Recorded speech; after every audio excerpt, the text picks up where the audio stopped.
살다 보면 참 기묘한 인연을 마주하게 될 때가 있습니다. 저는 평생을 논리적이고 현실적인 시각으로 살아오려 노력했던 사람입니다.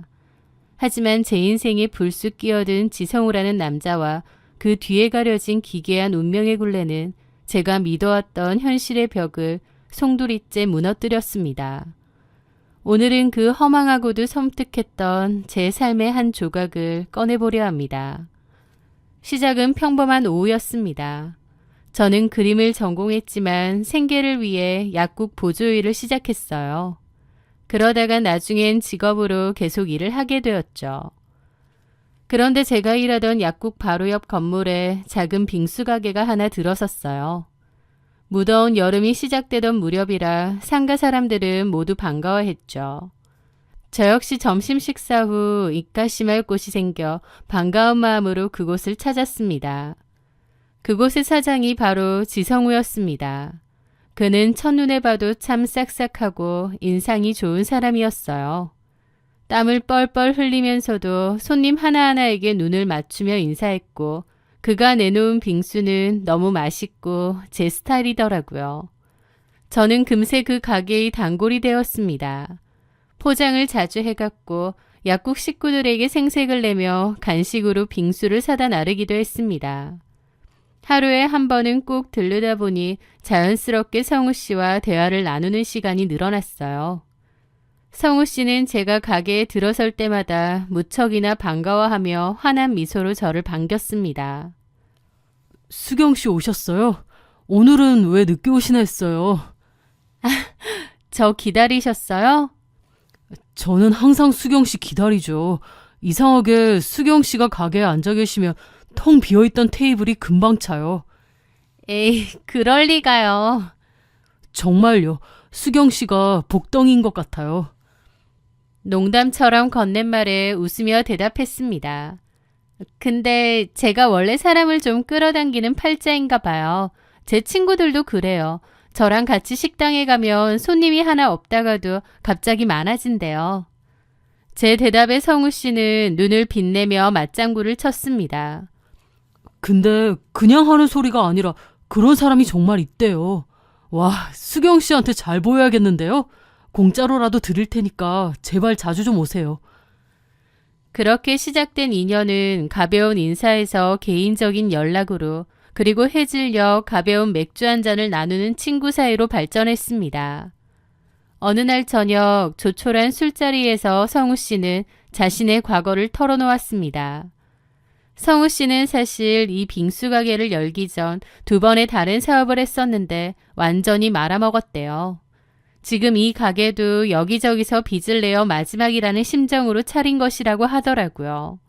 안 되면 죽겠다는 마음으로 한 거라면서요. 에이, 아직 젊은데 무슨 그런 생각까지 하세요. 이상하게 제가 어렸을 때부터 지금까지 운이 별로 안 좋았거든요. 운이요? 네, 뒤로 넘어져도 코가 깨지는 사람이 바로 저예요. 뭘 해도 안 되고 운도 안 맞고. 분명히 열심히 하는데도 이상하게 운이 안 따라주는 거예요. 그게 뭐랄까 운명으로 느껴진다고 해야 되나?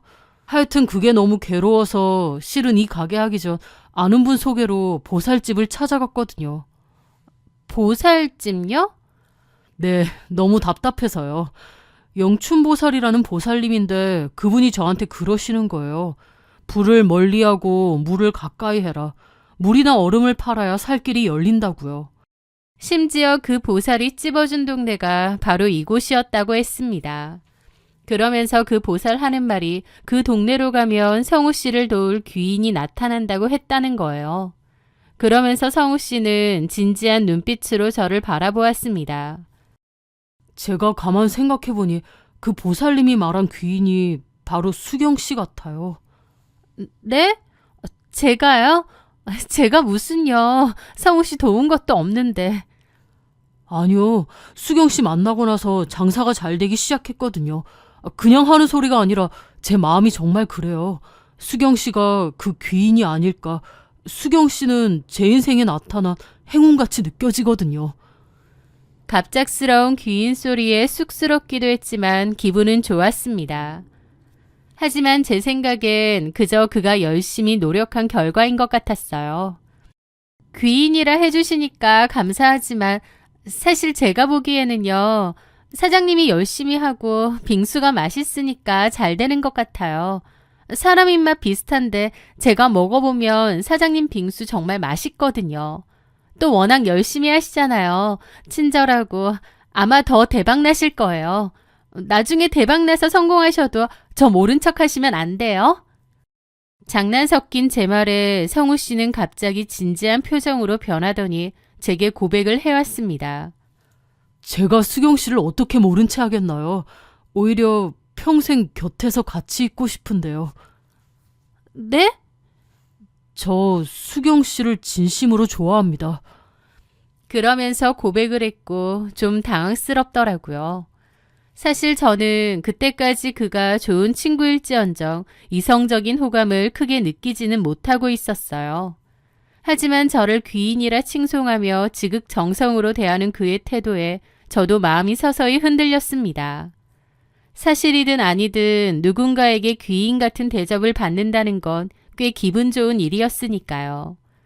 그렇게 저희는 연애를 시작했습니다.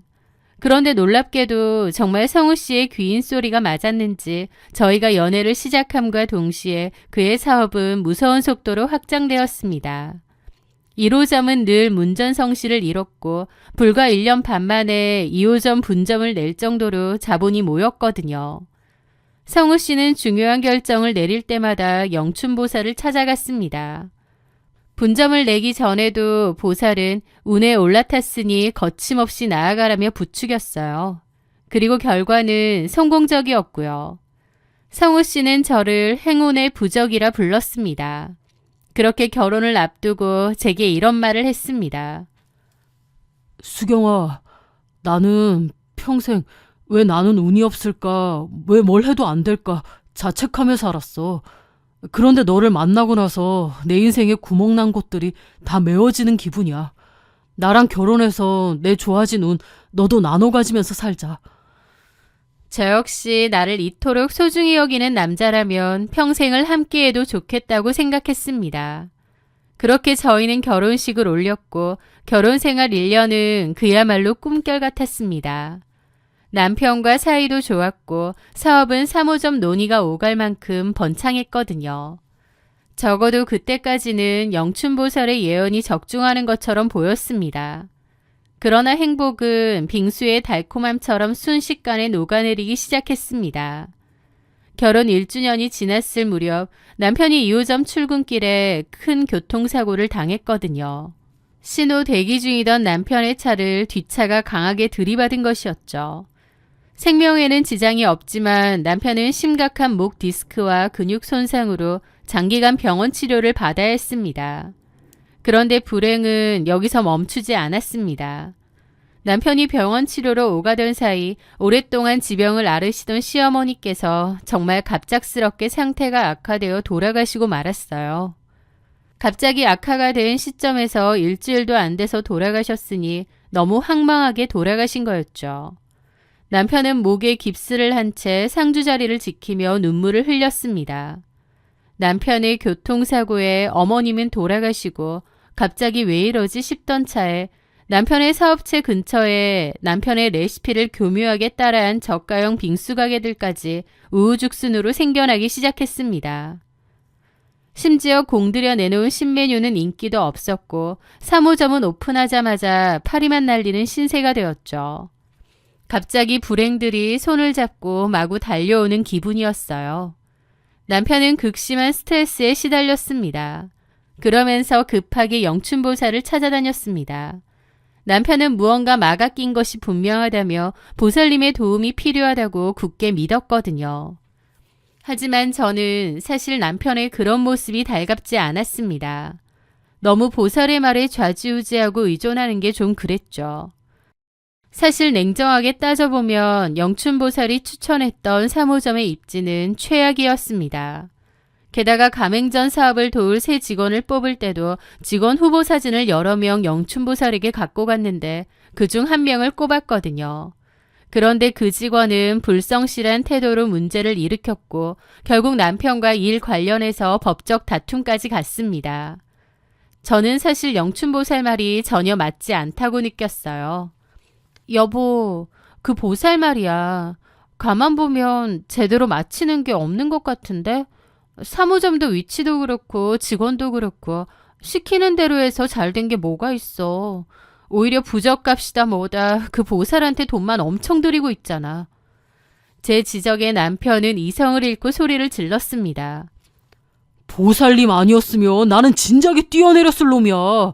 나더러 물장사하라고 해서 이만치 키워준 분이야. 당신이 열심히 한 거지 무슨.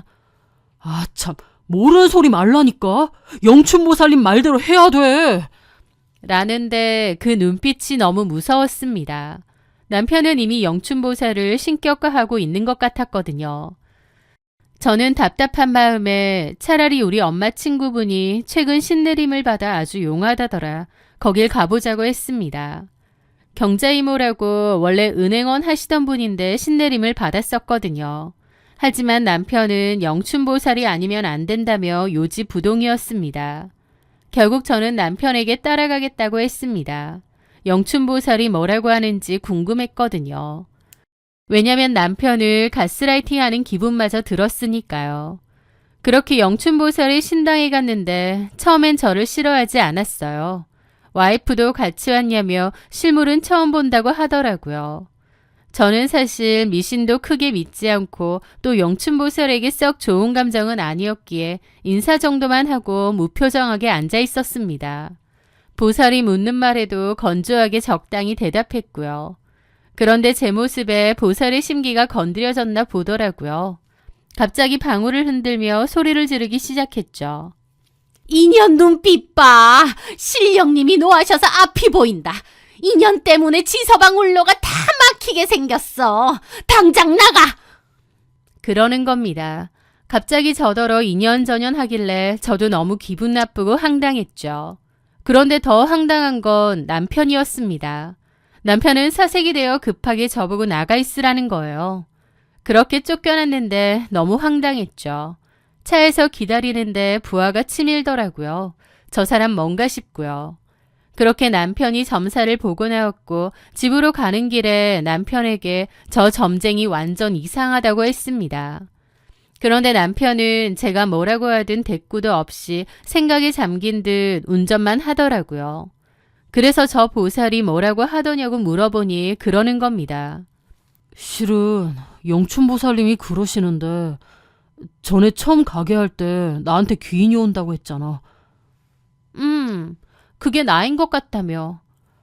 근데 아까 그러시는데 실제로 보니 그 귀인이 당신이 아니래. 뭐? 좀 어이없었습니다. 그래서 제가 물었습니다. 그래서? 아니, 그렇대. 그 보살 진짜 웃기네. 지 마음대로 이랬다가 저랬다가 괜히 내가 마음에 안 드니까 안 좋게 말하나 봐. 그런 사람이 무슨 점쟁이야? 자기야, 그런 거 믿지 마. 귀인이고 뭐고 자기 기분대로 말하는데 그런 걸 왜 믿어? 그리고 그 사람 말대로 해서 안 된 게 더 많어. 내 보기엔 완전 허수야. 제가 직접 만나보니 완전 사이비 그 자체였거든요. 그런데 남편의 생각은 달랐던 모양이었습니다. 제가 귀인이 아니라고 했던 그 말이 남편의 가슴에 깊이 새겨진 모양이었죠. 그 후부터 남편은 더 이상 저를 행운의 부적이라 부르지 않았습니다. 오히려 저를 힐끔거리며 무언가 불길한 것을 보는 듯한 눈초리를 보냈죠. 저도 기분 나쁘더라고요. 사람을 왜 자꾸 그렇게 봐? 그 영춘보살이라는 사람이 뭐라고 했길래? 나 만나서 가게 번창하고 나보고 귀인이니 뭐니 했던 건 당신이야. 그래놓고 이제 와서 보살이 한마디 했다고 날 그렇게 봐?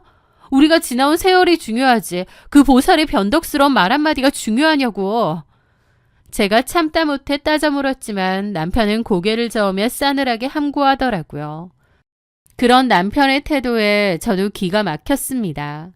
사람이 이토록 나약하고 간사할 수 있나 싶더라고요. 저는 예전이나 지금이나 그대로 저일 뿐인데 자기 맘대로 귀인이라 했다가 이제는 귀인이 아니라 했다가 저도 그 일로 남편과 자주 다퉜고 냉전 상태였죠. 그런데 얼마 지나지 않아 설상가상으로 2호점에서도 큰 사건이 터졌습니다. 저희 가게에서 디저트를 먹은 손님 일행이 식중독 증세를 보였다며 구청에 신고를 하고 난동을 부린 것이었어요. 역학조사 결과 저희 가게의 위생 문제가 아닌 것으로 판명났지만 이미 지역 커뮤니티에는 위생 불량 가게라는 악의적인 소문이 퍼졌습니다. 그 일로 인해 남편은 술을 자주 먹고 스트레스를 받더라고요. 그러더니 이제 거의 매일 영춘보살의 신당에서 살다시피 하는 겁니다.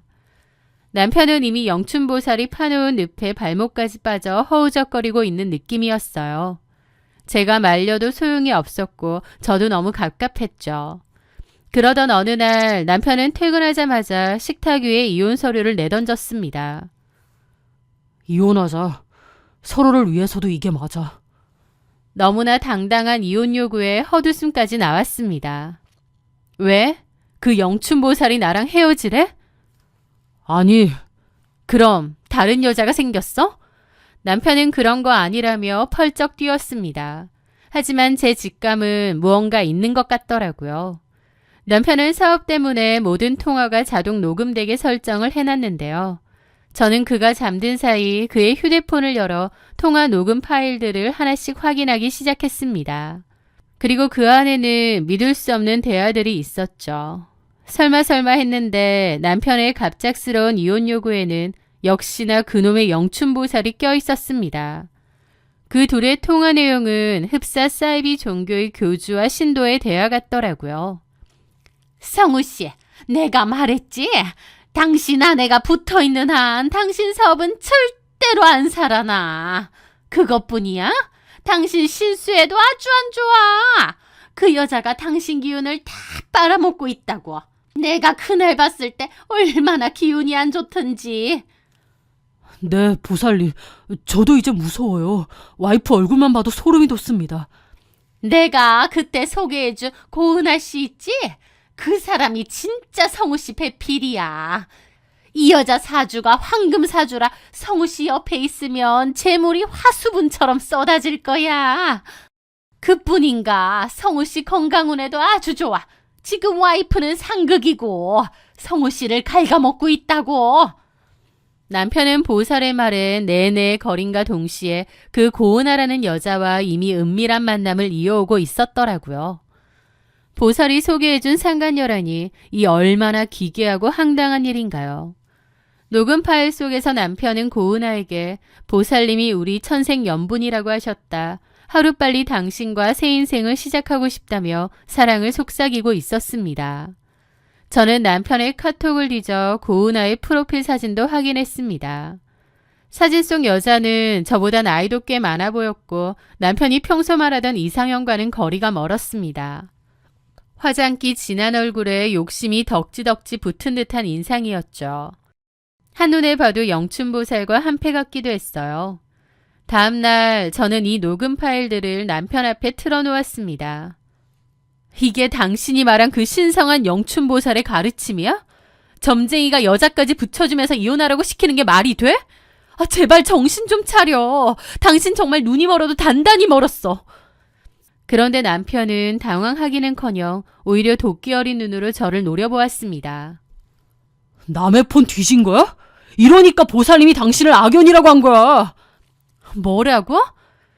은하 씨는 당신처럼 나를 가르치려 들지 않아. 나를 존중해주고 내 운을 빌어준다고. 당신이랑 살면서 억눌렸던 내 기운이 은하 씨 만나고 나서 살아나는 기분이야. 라는데 진짜 정남이 떨어지더라고요.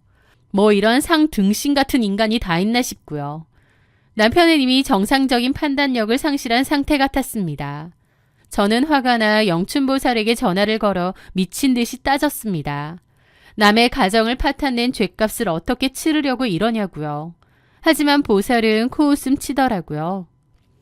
지성우 씨는 대운이 들어왔는데 당신 같은 앙구름이 가리고 있어서 내가 치워주는 것뿐이야. 사주가 그렇다는데 왜 나한테 전화해서 따지고 지랄이야 지랄이. 다시는 이런 전화 하지 마세요. 하면서 전화를 끊어버리더라고요. 게다가 남편은 그날로 짐을 싸서 나갔습니다. 어쩌면 그것도 그 보살이 시킨 걸지도 몰랐죠. 별거가 시작되자 남편은 집요하게 협의혼을 요구했습니다. 유책 배우자인 주제에 당당하기 짝이 없었죠. 저는 처음엔 절대 이혼해주지 않겠다고 버텼습니다. 그리고 고은아라는 여자에게 상간녀 소송을 걸었죠. 하지만 시간이 흐를수록 제 몸과 마음이 피폐해졌습니다. 저라고 남편에게 미련이 남았겠나요? 등신같이 보살말만 듣고 저러고 있는데 정말 정남이란 정남이는 다 떨어졌죠. 저런 어리석은 인간을 붙잡고 내 소중한 인생을 낭비하는 것이 무슨 의미가 있나 싶기도 했고요. 결국 오랜 고민 끝에 저는 결단을 내렸습니다. 위자료와 재산 분할에서 최대한 유리한 조건을 받아내고 이 진흙탕에서 발을 빼기로 한 것이죠. 좋아, 이혼해줄게. 대신 내 몫은 깔끔하게 정리해줘야겠어. 위자료랑 재산 분할에 합의하면 도장 찍어. 그럼 끝내줄 테니까. 남편은 고은아와 빨리 결합하고 싶었는지 아니면 영춘보살이 재산 좀 떼어주고 빨리 끝내라고 한 건지 군말 없이 제 요구 조건에 응했습니다. 그렇게 저는 3년간의 결혼 생활을 뒤로하고 법원을 나섰습니다. 이혼 소식을 들은 저희 친정엄마는 억장이 무너진다며 통곡하셨습니다. 하지만 엄마의 오랜 친구이자 신내림을 받은 경자이모는 제 얼굴을 보더니 의외의 말을 던졌습니다. 수경아, 잘 나왔다. 그놈 옆에 계속 있었으며 너까지 아주 안 좋아. 그게 무슨 말이에요, 이모? 네 전 남편 사주 보니까 이건 사람 사주가 아니라 썩어 문드러진 고목나무 사주야. 원래 시어머니 죽을 때 같이 죽었어야 할 운명이라고. 네? 근데 옆에 있는 네 기운이 워낙 맑고 강해서 그놈 목숨을 연장해 준 거야. 너는 그놈한테 그냥 돈 벌게 해주는 귀인 정도가 아니라 생명의 은인이었어. 그걸 네 전 남편만 몰랐던 거지. 경자이모의 말에 따르면 남편은 본래 단명한 운을 타고났으며 사업은 또한 이미 바닥난 상태였다고 합니다. 오직 저라는 방패막이가 있었기에 지난 3년의 영화를 누릴 수 있었다는 것이죠. 하지만 저랑 이혼하면서 그 방패가 사라졌으니 남편의 앞날에는 오로지 칠흑 같은 어둠만이 남았다는 서늘한 예언이었습니다. 물론 저는 그 말을 100% 믿지는 않았습니다. 그저 상처받은 제 마음을 위로해 주려는 이모의 따뜻한 거짓말이라 생각했거든요. 하지만 그로부터 2년 뒤 제가 마주하게 된 진실은 경자이모의 예언보다 훨씬 더 처참하고 기괴했습니다. 이혼 후 저는 다시 예전의 제 모습을 찾기 위해 노력했습니다. 원래의 대학 시절 전공했다가 생계를 위해 놓아두었던 그림 작가로서의 삶을 다시 시작했어요. 프리랜서 일러스트레이터로 활동하며 바쁘게 일을 시작했습니다. 그러던 중 다정한 성격의 남자를 만나 새로운 연애도 시작했죠.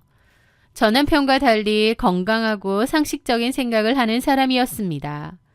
그렇게 2년 정도의 시간이 흘렀을 무렵입니다.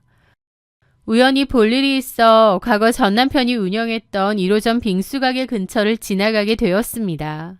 그런데 문득 보니 가게 안의 모습이 예전 같지 않더라고요. 간판은 그대로인데 안에 있는 사람은 전 남편이 아니라 그의 오랜 친구였던 민석 씨였습니다. 전 남편의 절친이었기에 저도 잘 알았죠. 전 남편은 어디 가고 민석 씨가? 호기심을 이기지 못한 저는 가게 안으로 들어갔습니다. 저를 알아본 민석 씨가 깜짝 놀라더군요. 안녕하세요, 수경 씨. 네, 잘 지내셨죠? 여기 볼 일 있어서 지나가다가 우연히 민석 씨가 보여서. 아, 네. 근데 여기서 일하세요? 지성우는 어디 가고? 그 말에 민석 씨는 어안이 벙벙한 표정으로 저를 보는 겁니다. 그 소식 모르냐는 표정이었죠. 수경 씨 소식 못 들으셨어요? 하긴 빈소에 안 왔던 것 같긴 한데 성우 죽었습니다. 반년 전에. 순간 둔기에 얻어맞은 듯 충격이었습니다. 갑자기 전 남편이 죽었다니요. 비록 배신당해서 좋은 감정은 없지만 그와 별개로 죽었다는 소식은 너무 충격이었죠. 죽어요? 그 사람이? 왜요? 민석 씨는 한숨과 함께 그동안 있었던 일들을 털어놓기 시작했습니다. 지성우와 제가 이혼한 직후 지성우는 그 고은아와 재혼을 한 모양이었습니다. 영춘보살의 장담대로라면 그는 진짜 귀인 고은아와 함께 승승장구했어야 했죠. 하지만 현실은 정반대였습니다.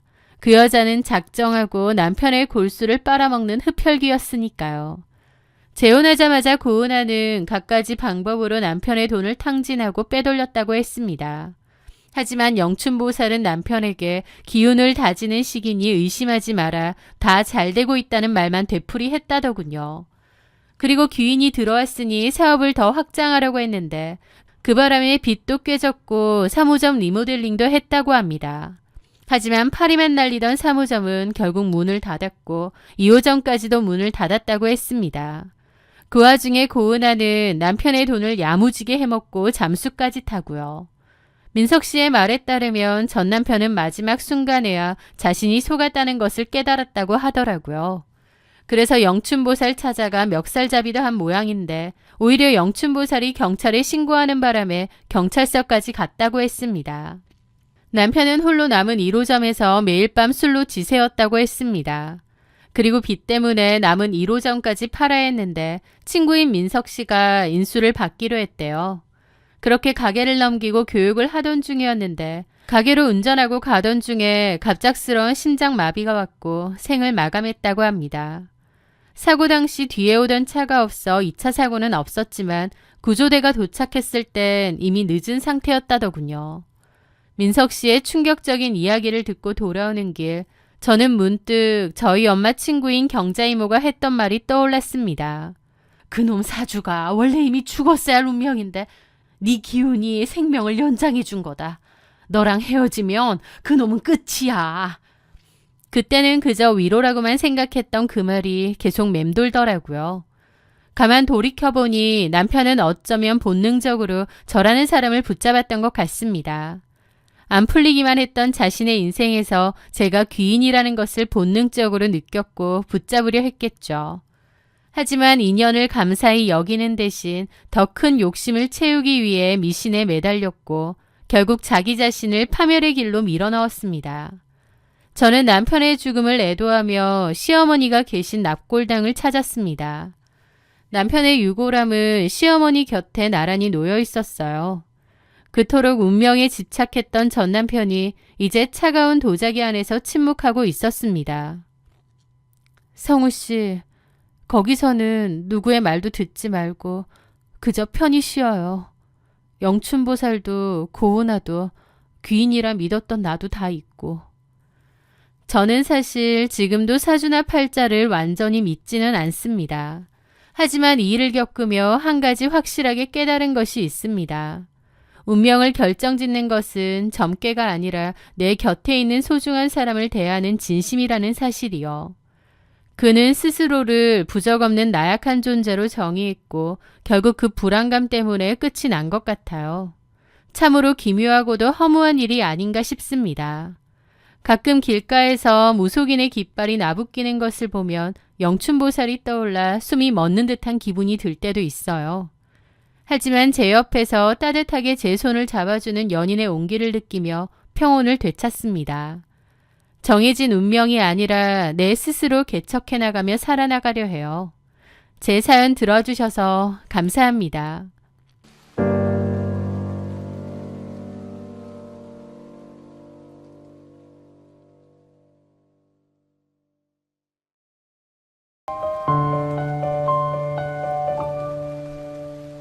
살다 보면 참 기묘한 인연을 마주하게 될 때가 있습니다. 저는 평생을 논리적이고 현실적인 시각으로 살아오려 노력했던 사람입니다. 하지만 제 인생에 불쑥 끼어든 지성우라는 남자와 그 뒤에 가려진 기괴한 운명의 굴레는 제가 믿어왔던 현실의 벽을 송두리째 무너뜨렸습니다. 오늘은 그 허망하고도 섬뜩했던 제 삶의 한 조각을 꺼내보려 합니다. 시작은 평범한 오후였습니다. 저는 그림을 전공했지만 생계를 위해 약국 보조일을 시작했어요. 그러다가 나중엔 직업으로 계속 일을 하게 되었죠. 그런데 제가 일하던 약국 바로 옆 건물에 작은 빙수 가게가 하나 들어섰어요. 무더운 여름이 시작되던 무렵이라 상가 사람들은 모두 반가워했죠. 저 역시 점심 식사 후 입가심할 곳이 생겨 반가운 마음으로 그곳을 찾았습니다. 그곳의 사장이 바로 지성우였습니다. 그는 첫눈에 봐도 참 싹싹하고 인상이 좋은 사람이었어요. 땀을 뻘뻘 흘리면서도 손님 하나하나에게 눈을 맞추며 인사했고 그가 내놓은 빙수는 너무 맛있고 제 스타일이더라고요. 저는 금세 그 가게의 단골이 되었습니다. 포장을 자주 해갔고 약국 식구들에게 생색을 내며 간식으로 빙수를 사다 나르기도 했습니다. 하루에 한 번은 꼭 들르다 보니 자연스럽게 성우 씨와 대화를 나누는 시간이 늘어났어요. 성우 씨는 제가 가게에 들어설 때마다 무척이나 반가워하며 환한 미소로 저를 반겼습니다. 수경 씨 오셨어요? 오늘은 왜 늦게 오시나 했어요. 저 기다리셨어요? 저는 항상 수경 씨 기다리죠. 이상하게 수경 씨가 가게에 앉아 계시면 텅 비어있던 테이블이 금방 차요. 에이, 그럴 리가요. 정말요. 수경 씨가 복덩이인 것 같아요. 농담처럼 건넨 말에 웃으며 대답했습니다. 근데 제가 원래 사람을 좀 끌어당기는 팔자인가 봐요. 제 친구들도 그래요. 저랑 같이 식당에 가면 손님이 하나 없다가도 갑자기 많아진대요. 제 대답에 성우 씨는 눈을 빛내며 맞장구를 쳤습니다. 근데 그냥 하는 소리가 아니라 그런 사람이 정말 있대요. 와, 수경 씨한테 잘 보여야겠는데요?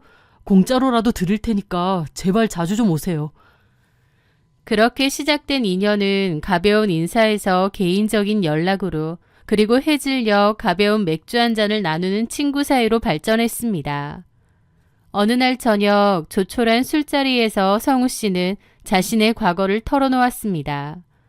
성우 씨는 사실 이 빙수 가게를 열기 전 2번의 다른 사업을 했었는데 완전히 말아먹었대요. 지금 이 가게도 여기저기서 빚을 내어 마지막이라는 심정으로 차린 것이라고 하더라고요. 안 되면 죽겠다는 마음으로 한 거라면서요. 에이, 아직 젊은데 무슨 그런 생각까지 하세요. 이상하게 제가 어렸을 때부터 지금까지 운이 별로 안 좋았거든요. 운이요? 네, 뒤로 넘어져도 코가 깨지는 사람이 바로 저예요. 뭘 해도 안 되고 운도 안 맞고. 분명히 열심히 하는데도 이상하게 운이 안 따라주는 거예요. 그게 뭐랄까 운명으로 느껴진다고 해야 되나? 하여튼 그게 너무 괴로워서 실은 이 가게 하기 전 아는 분 소개로 보살집을 찾아갔거든요. 보살집요? 네, 너무 답답해서요. 영춘보살이라는 보살님인데 그분이 저한테 그러시는 거예요. 불을 멀리하고 물을 가까이 해라. 물이나 얼음을 팔아야 살 길이 열린다고요. 심지어 그 보살이 찝어준 동네가 바로 이곳이었다고 했습니다. 그러면서 그 보살 하는 말이 그 동네로 가면 성우 씨를 도울 귀인이 나타난다고 했다는 거예요. 그러면서 성우 씨는 진지한 눈빛으로 저를 바라보았습니다. 제가 가만 생각해보니 그 보살님이 말한 귀인이 바로 수경 씨 같아요. 네? 제가요? 제가 무슨요. 성우 씨 도운 것도 없는데. 아니요, 수경 씨 만나고 나서 장사가 잘 되기 시작했거든요. 그냥 하는 소리가 아니라 제 마음이 정말 그래요. 수경 씨가 그 귀인이 아닐까.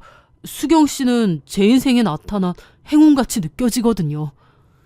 갑작스러운 귀인 소리에 쑥스럽기도 했지만 기분은 좋았습니다. 하지만 제 생각엔 그저 그가 열심히 노력한 결과인 것 같았어요. 귀인이라 해주시니까 감사하지만 사실 제가 보기에는요. 사장님이 열심히 하고 빙수가 맛있으니까 잘 되는 것 같아요. 사람 입맛 비슷한데 제가 먹어보면 사장님 빙수 정말 맛있거든요. 또 워낙 열심히 하시잖아요. 친절하고 아마 더 대박 나실 거예요. 나중에 대박 나서 성공하셔도 저 모른 척 하시면 안 돼요. 장난 섞인 제 말에 성우 씨는 갑자기 진지한 표정으로 변하더니 제게 고백을 해왔습니다. 제가 수경 씨를 어떻게 모른 채 하겠나요? 오히려 평생 곁에서 같이 있고 싶은데요. 네? 저 수경 씨를 진심으로 좋아합니다.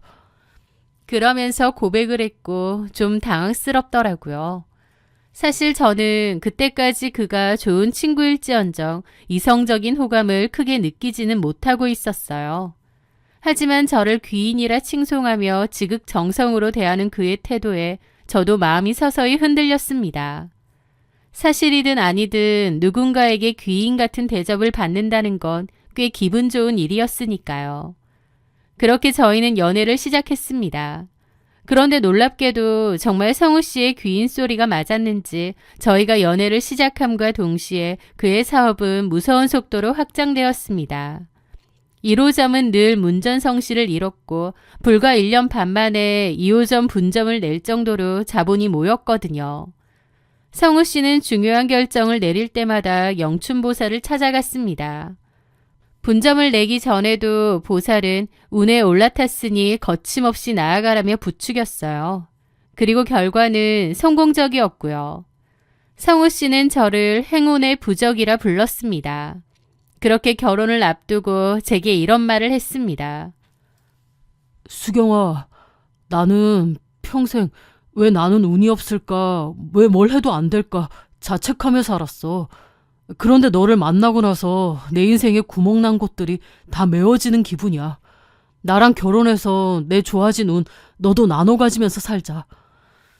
저 역시 나를 이토록 소중히 여기는 남자라면 평생을 함께해도 좋겠다고 생각했습니다. 그렇게 저희는 결혼식을 올렸고 결혼 생활 1년은 그야말로 꿈결 같았습니다. 남편과 사이도 좋았고 사업은 3호점 논의가 오갈 만큼 번창했거든요. 적어도 그때까지는 영춘보살의 예언이 적중하는 것처럼 보였습니다. 그러나 행복은 빙수의 달콤함처럼 순식간에 녹아내리기 시작했습니다. 결혼 1주년이 지났을 무렵 남편이 2호점 출근길에 큰 교통사고를 당했거든요. 신호 대기 중이던 남편의 차를 뒷차가 강하게 들이받은 것이었죠. 생명에는 지장이 없지만 남편은 심각한 목 디스크와 근육 손상으로 장기간 병원 치료를 받아야 했습니다. 그런데 불행은 여기서 멈추지 않았습니다.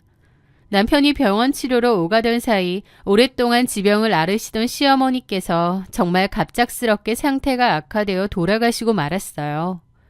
갑자기 악화가 된 시점에서 일주일도 안 돼서 돌아가셨으니 너무 황망하게 돌아가신 거였죠.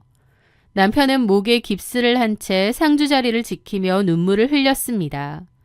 남편의 교통사고에 어머님은 돌아가시고 갑자기 왜 이러지 싶던 차에 남편의 사업체 근처에 남편의 레시피를 교묘하게 따라한 저가형 빙수 가게들까지 우후죽순으로 생겨나기 시작했습니다.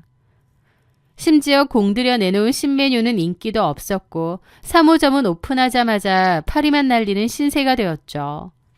갑자기 불행들이 손을 잡고 마구 달려오는 기분이었어요. 남편은 극심한 스트레스에 시달렸습니다. 그러면서 급하게 영춘보살을 찾아다녔습니다. 남편은 무언가 막아 낀 것이 분명하다며 보살님의 도움이 필요하다고 굳게 믿었거든요. 하지만 저는 사실 남편의 그런 모습이 달갑지 않았습니다. 너무 보살의 말에 좌지우지하고 의존하는 게 좀 그랬죠. 사실 냉정하게 따져보면 영춘보살이 추천했던 3호점의 입지는 최악이었습니다. 게다가 가맹점 사업을 도울 새 직원을 뽑을 때도 직원 후보 사진을 여러 명 영춘보살에게 갖고 갔는데 그중 한 명을 꼽았거든요. 그런데 그 직원은 불성실한 태도로 문제를 일으켰고 결국 남편과 일 관련해서 법적 다툼까지 갔습니다. 저는 사실 영춘보살 말이 전혀 맞지 않다고 느꼈어요. 여보, 그 보살 말이야. 가만 보면 제대로 맞히는 게 없는 것 같은데? 3호점도 위치도 그렇고 직원도 그렇고 시키는 대로 해서 잘 된 게 뭐가 있어. 오히려 부적값이다 뭐다 그 보살한테 돈만 엄청 들이고 있잖아. 제 지적에 남편은 이성을 잃고 소리를 질렀습니다. 보살님 아니었으면 나는 진작에 뛰어내렸을 놈이야. 나더러 물장사하라고 해서 이만치 키워준 분이야. 당신이 열심히 한 거지 무슨. 아 참, 모르는 소리 말라니까. 영춘보살님 말대로 해야 돼. 라는데 그 눈빛이 너무 무서웠습니다. 남편은 이미 영춘보살을 신격화하고 있는 것 같았거든요. 저는 답답한 마음에 차라리 우리 엄마 친구분이 최근 신내림을 받아 아주 용하다더라. 거길 가보자고 했습니다. 경자이모라고 원래 은행원 하시던 분인데 신내림을 받았었거든요. 하지만 남편은 영춘보살이 아니면 안 된다며 요지부동이었습니다. 결국 저는 남편에게 따라가겠다고 했습니다. 영춘보살이 뭐라고 하는지 궁금했거든요. 왜냐면 남편을 가스라이팅하는 기분마저 들었으니까요. 그렇게 영춘보살의 신당에 갔는데 처음엔 저를 싫어하지 않았어요. 와이프도 같이 왔냐며 실물은 처음 본다고 하더라고요. 저는 사실 미신도 크게 믿지 않고 또 영춘보살에게 썩 좋은 감정은 아니었기에 인사 정도만 하고 무표정하게 앉아 있었습니다. 보살이 묻는 말에도 건조하게 적당히 대답했고요. 그런데 제 모습에 보살의 심기가 건드려졌나 보더라고요. 갑자기 방울을 흔들며 소리를 지르기 시작했죠. 인연 눈빛 봐. 신령님이 노하셔서 앞이 보인다. 인연 때문에 지서방 울로가 다 막히게 생겼어. 당장 나가. 그러는 겁니다. 갑자기 저더러 인연전연 하길래 저도 너무 기분 나쁘고 황당했죠. 그런데 더 황당한 건 남편이었습니다. 남편은 사색이 되어 급하게 저보고 나가 있으라는 거예요. 그렇게 쫓겨났는데 너무 황당했죠. 차에서 기다리는데 부하가 치밀더라고요. 저 사람 뭔가 싶고요. 그렇게 남편이 점사를 보고 나왔고 집으로 가는 길에 남편에게 저 점쟁이 완전 이상하다고 했습니다. 그런데 남편은 제가 뭐라고 하든 대꾸도 없이 생각에 잠긴 듯 운전만 하더라고요. 그래서 저 보살이 뭐라고 하더냐고 물어보니 그러는 겁니다. 실은 영춘보살님이 그러시는데 전에 처음 가게 할 때 나한테 귀인이 온다고 했잖아. 그게 나인 것 같다며. 근데 아까 그러시는데 실제로 보니 그 귀인이 당신이 아니래. 뭐? 좀 어이없었습니다. 그래서 제가 물었습니다. 그래서? 아니, 그렇대. 그 보살 진짜 웃기네. 지 마음대로 이랬다가 저랬다가 괜히 내가 마음에 안 드니까 안 좋게 말하나 봐. 그런 사람이 무슨 점쟁이야? 자기야, 그런 거 믿지 마. 귀인이고 뭐고 자기 기분대로 말하는데 그런 걸 왜 믿어? 그리고 그 사람 말대로 해서 안 된 게 더 많어. 내 보기엔 완전 허수야. 제가 직접 만나보니 완전 사이비 그 자체였거든요.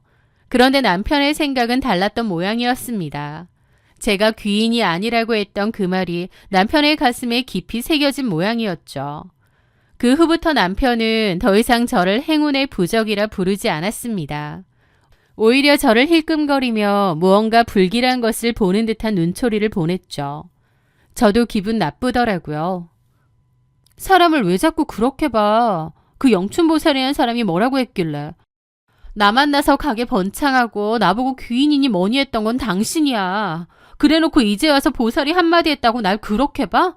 우리가 지나온 세월이 중요하지. 그 보살의 변덕스러운 말 한마디가 중요하냐고. 제가 참다 못해 따져 물었지만 남편은 고개를 저으며 싸늘하게 함구하더라고요. 그런 남편의 태도에 저도 기가 막혔습니다. 사람이 이토록 나약하고 간사할 수 있나 싶더라고요. 저는 예전이나 지금이나 그대로 저일 뿐인데 자기 맘대로 귀인이라 했다가 이제는 귀인이 아니라 했다가 저도 그 일로 남편과 자주 다퉜고 냉전 상태였죠. 그런데 얼마 지나지 않아 설상가상으로 2호점에서도 큰 사건이 터졌습니다. 저희 가게에서 디저트를 먹은 손님 일행이 식중독 증세를 보였다며 구청에 신고를 하고 난동을 부린 것이었어요. 역학조사 결과 저희 가게의 위생 문제가 아닌 것으로 판명났지만 이미 지역 커뮤니티에는 위생 불량 가게라는 악의적인 소문이 퍼졌습니다. 그 일로 인해 남편은 술을 자주 먹고 스트레스를 받더라고요. 그러더니 이제 거의 매일 영춘보살의 신당에서 살다시피 하는 겁니다. 남편은 이미 영춘보살이 파놓은 늪에 발목까지 빠져 허우적거리고 있는 느낌이었어요. 제가 말려도 소용이 없었고 저도 너무 갑갑했죠. 그러던 어느 날 남편은 퇴근하자마자 식탁 위에 이혼 서류를 내던졌습니다. 이혼하자. 서로를 위해서도 이게 맞아. 너무나 당당한 이혼 요구에 헛웃음까지 나왔습니다. 왜? 그 영춘보살이 나랑 헤어지래? 아니, 그럼 다른 여자가 생겼어? 남편은 그런 거 아니라며 펄쩍 뛰었습니다. 하지만 제 직감은 무언가 있는 것 같더라고요. 남편은 사업 때문에 모든 통화가 자동 녹음되게 설정을 해놨는데요. 저는 그가 잠든 사이 그의 휴대폰을 열어 통화 녹음 파일들을 하나씩 확인하기 시작했습니다. 그리고 그 안에는 믿을 수 없는 대화들이 있었죠. 설마 했는데 남편의 갑작스러운 이혼 요구에는 역시나 그놈의 영춘보살이 껴있었습니다. 그 둘의 통화 내용은 흡사 사이비 종교의 교주와 신도의 대화 같더라고요. 성우 씨, 내가 말했지? 당신 아내가 붙어있는 한 당신 사업은 절대로 안 살아나. 그것뿐이야? 당신 실수에도 아주 안 좋아. 그 여자가 당신 기운을 다 빨아먹고 있다고. 내가 그날 봤을 때 얼마나 기운이 안 좋던지. 네, 보살님. 저도 이제 무서워요. 와이프 얼굴만 봐도 소름이 돋습니다. 내가 그때 소개해준 고은아 씨 있지? 그 사람이 진짜 성우 씨 배필이야. 이 여자 사주가 황금 사주라 성우 씨 옆에 있으면 재물이 화수분처럼 쏟아질 거야. 그뿐인가 성우 씨 건강운에도 아주 좋아. 지금 와이프는 상극이고 성우 씨를 갉아먹고 있다고. 남편은 보살의 말에 내내 거린과 동시에 그 고은아라는 여자와 이미 은밀한 만남을 이어오고 있었더라고요. 보살이 소개해준 상간녀라니 이 얼마나 기괴하고 황당한 일인가요. 녹음 파일 속에서 남편은 고은아에게 보살님이 우리 천생연분이라고 하셨다. 하루빨리 당신과 새 인생을 시작하고 싶다며 사랑을 속삭이고 있었습니다. 저는 남편의 카톡을 뒤져 고은아의 프로필 사진도 확인했습니다. 사진 속 여자는 저보다 나이도 꽤 많아 보였고 남편이 평소 말하던 이상형과는 거리가 멀었습니다. 화장기 진한 얼굴에 욕심이 덕지덕지 붙은 듯한 인상이었죠. 한눈에 봐도 영춘보살과 한패 같기도 했어요. 다음 날 저는 이 녹음 파일들을 남편 앞에 틀어놓았습니다. 이게 당신이 말한 그 신성한 영춘보살의 가르침이야? 점쟁이가 여자까지 붙여주면서 이혼하라고 시키는 게 말이 돼? 아, 제발 정신 좀 차려. 당신 정말 눈이 멀어도 단단히 멀었어. 그런데 남편은 당황하기는커녕 오히려 도끼 어린 눈으로 저를 노려보았습니다. 남의 폰 뒤진 거야? 이러니까 보살님이 당신을 악연이라고 한 거야. 뭐라고? 은하 씨는 당신처럼 나를 가르치려 들지 않아. 나를 존중해주고 내 운을 빌어준다고. 당신이랑 살면서 억눌렸던 내 기운이 은하 씨 만나고 나서 살아나는 기분이야. 라는데 진짜 정남이 떨어지더라고요. 뭐 이런 상등신 같은 인간이 다 있나 싶고요. 남편은 이미 정상적인 판단력을 상실한 상태 같았습니다. 저는 화가 나 영춘보살에게 전화를 걸어 미친 듯이 따졌습니다. 남의 가정을 파탄낸 죗값을 어떻게 치르려고 이러냐고요. 하지만 보살은 코웃음 치더라고요. 지성우 씨는 대운이 들어왔는데 당신 같은 앙구름이 가리고 있어서 내가 치워주는 것뿐이야. 사주가 그렇다는데 왜 나한테 전화해서 따지고 지랄이야 지랄이. 다시는 이런 전화 하지 마세요. 하면서 전화를 끊어버리더라고요. 게다가 남편은 그날로 짐을 싸서 나갔습니다. 어쩌면 그것도 그 보살이 시킨 걸지도 몰랐죠. 별거가 시작되자 남편은 집요하게 협의혼을 요구했습니다. 유책 배우자인 주제에 당당하기 짝이 없었죠. 저는 처음엔 절대 이혼해주지 않겠다고 버텼습니다. 그리고 고은아라는 여자에게 상간녀 소송을 걸었죠. 하지만 시간이 흐를수록 제 몸과 마음이 피폐해졌습니다. 저라고 남편에게 미련이 남았겠나요? 등신같이 보살말만 듣고 저러고 있는데 정말 정남이란 정남이는 다 떨어졌죠. 저런 어리석은 인간을 붙잡고 내 소중한 인생을 낭비하는 것이 무슨 의미가 있나 싶기도 했고요. 결국 오랜 고민 끝에 저는 결단을 내렸습니다. 위자료와 재산 분할에서 최대한 유리한 조건을 받아내고 이 진흙탕에서 발을 빼기로 한 것이죠. 좋아. 이혼해줄게. 대신 내 몫은 깔끔하게 정리해줘야겠어. 위자료랑 재산 분할에 합의하면 도장 찍어. 그럼 끝내줄 테니까. 남편은 고은아와 빨리 결합하고 싶었는지 아니면 영춘보살이 재산 좀 떼어주고 빨리 끝내라고 한 건지 군말 없이 제 요구 조건에 응했습니다. 그렇게 저는 3년간의 결혼 생활을 뒤로하고 법원을 나섰습니다. 이혼 소식을 들은 저희 친정엄마는 억장이 무너진다며 통곡하셨습니다. 하지만 엄마의 오랜 친구이자 신내림을 받은 경자이모는 제 얼굴을 보더니 의외의 말을 던졌습니다. 수경아, 잘 나왔다. 그놈 옆에 계속 있었으며 너까지 아주 안 좋아. 그게 무슨 말이에요, 이모? 네 전 남편 사주 보니까 이건 사람 사주가 아니라 썩어 문드러진 고목나무 사주야. 원래 시어머니 죽을 때 같이 죽었어야 할 운명이라고. 네? 근데 옆에 있는 네 기운이 워낙 맑고 강해서 그놈 목숨을 연장해 준 거야.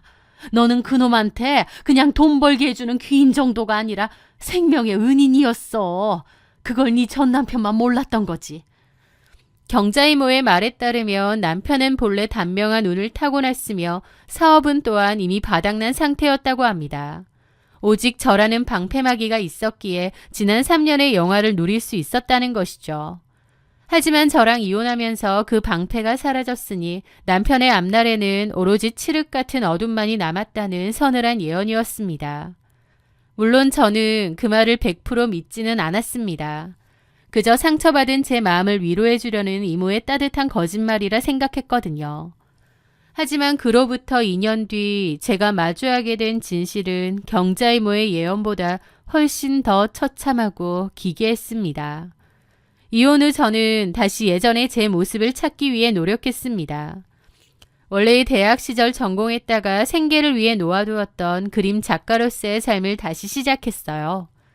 프리랜서 일러스트레이터로 활동하며 바쁘게 일을 시작했습니다.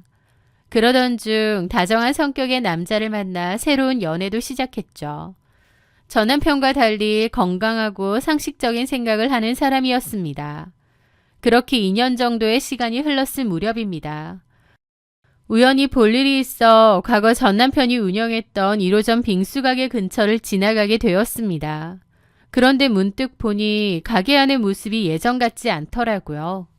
간판은 그대로인데 안에 있는 사람은 전 남편이 아니라 그의 오랜 친구였던 민석 씨였습니다. 전 남편의 절친이었기에 저도 잘 알았죠. 전 남편은 어디 가고 민석 씨가? 호기심을 이기지 못한 저는 가게 안으로 들어갔습니다. 저를 알아본 민석 씨가 깜짝 놀라더군요. 안녕하세요, 수경 씨. 네, 잘 지내셨죠? 여기 볼 일 있어서 지나가다가 우연히 민석 씨가 보여서. 아, 네.